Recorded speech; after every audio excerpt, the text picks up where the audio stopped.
என்றால் என்ன, அதனுடைய வகைகள் என்ன என்பதை ஸல்லல்லாஹு அலைஹி வஸல்லம் பிரிச்சு சொல்லுவாங்க. இப்ப சஹாபாக்கள்கிட்ட பேசி இருக்கும்போது நாயகம் ஸல்லல்லாஹு அலைஹி வஸல்லம் சொல்றாங்க, ஒவ்வொரு முஸ்லீமும் தர்மம் செய்தே ஆகணும் அப்படின்னு சொல்லி சொல்றாங்க. ஒவ்வொரு முஸ்லீமும் தர்மம் செய்தே ஆக வேண்டும் என்பதாக சொல்றாங்க. இதை சொல்லும் பொழுது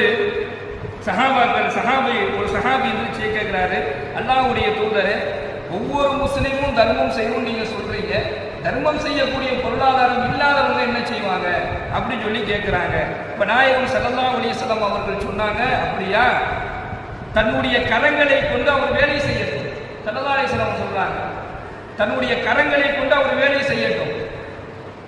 அந்த அவர் வேலை செய்வதன் மூலமாக அவருக்கு என்ன செய்யும், பொருளாதாரம் கிடைக்கும். கிடைக்கக்கூடிய பொருளாதாரத்திலிருந்து அவர் பிறருக்கு தர்மம் செய்யணும். அப்ப இந்த ஹதீஸ்ல ஸல்லல்லாஹு அலைஹி வஸல்லம் என்ன சொல்ல வராங்கன்னு சொன்னா, உழைத்தாவது தர்மம் செய்யுங்க என்பதாக